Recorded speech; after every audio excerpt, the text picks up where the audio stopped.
Hello, my name is Christian Shumate. This is my storytelling read aloud project. I'm doing the empty pot. I made a little booklet, so I'm going to read that.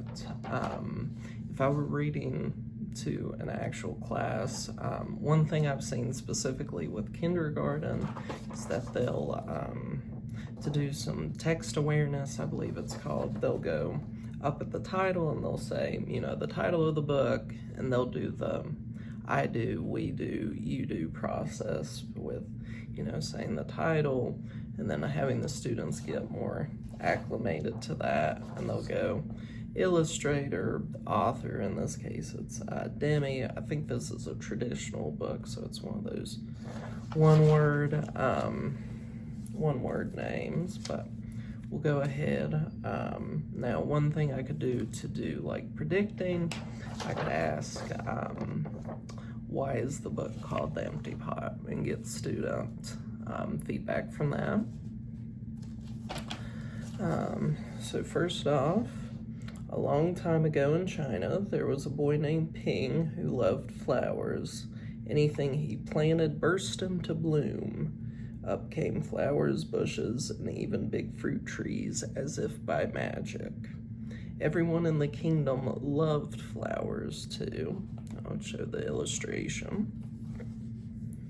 They planted them everywhere, and the air smelled like perfume. The emperor loved birds and animals, but flowers most of all, and he tended his own garden every day. So one thing I could do there is to get some relatability, or to, I guess, model, ask students, if they've ever smelled perfume, if they like birds and animals, whatever, to get them engaged with the text. Sure. But the emperor was very old. He needed to choose a successor to the throne. Who would his successor be, and how would the emperor choose? Because the emperor loved flowers so much, he decided to let the flowers choose.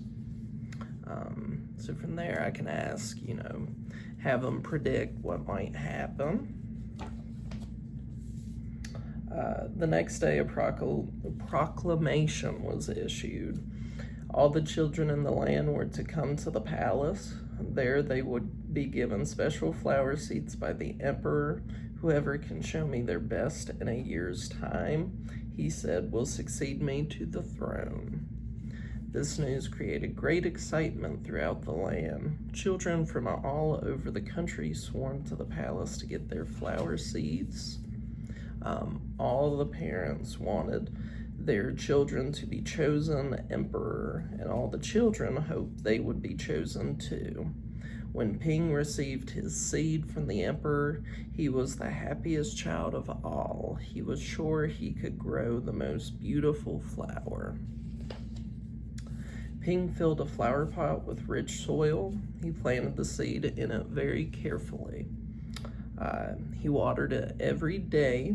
He couldn't wait to see it sprout, grow, and blossom into a beautiful flower. Day after day passed, but nothing grew in his pot. Ping was very worried. He put new soil into a bigger pot. Then he transferred the seed into the rich black soil. Another 2 months he waited, but still nothing happened. By and by, the whole year passed. Spring came, and all the children put on their best clothes to greet the emperor. They rushed to the palace with their beautiful flowers, eagerly hoping to be chosen. Ping was ashamed by his empty pot. He thought the other children would laugh at him because for once he couldn't get a flower to grow. His clever friend ran by holding a great big plant. Ping, he said, you're not really going to the emperor with an empty pot, are you? Couldn't you grow a big flower like mine? I've grown lots of flowers better than yours, Ping said. It's just the seed won't grow. Ping's father overheard this and said, "You did your best, and your best is good enough to present to the emperor." Holding the empty pot in his hands, Ping went straight away to the palace. The emperor was looking at the flowers slowly, one by one. How beautiful all the flowers were, but the emperor was frowning and did not say a word. Finally, he came to Ping. Ping hung his head in shame, expecting to be punished. The emperor asked him, "Why did you bring an empty pot?" Ping started to cry and replied, "I planted the seed you gave me and I watered it every day, but it still didn't sprout. I put it in a better pot with better soil, but still it didn't sprout. I tended it all year long, but nothing grew, so today I had to bring an empty pot without a flower. It was the best that I could do." When the emperor heard these words, a smile slowly spread over his face, and he put his arms around Ping. Then he exclaimed, "To one and all, I have found him. I have found the one person worthy of being an emperor. Where you got your seeds from, I do not know, for the seeds I gave you had all been cooked, so it was impossible for any of them to grow. I admire Ping's great courage to appear before me with the empty truth, and now I reward him with my entire kingdom and make him emperor of all the land." That was the story. With that, I could ask students to summarize the story, as well as ask them to get them to think about the text. Why did the king give seeds that wouldn't grow? I think things like that can definitely have students to think about the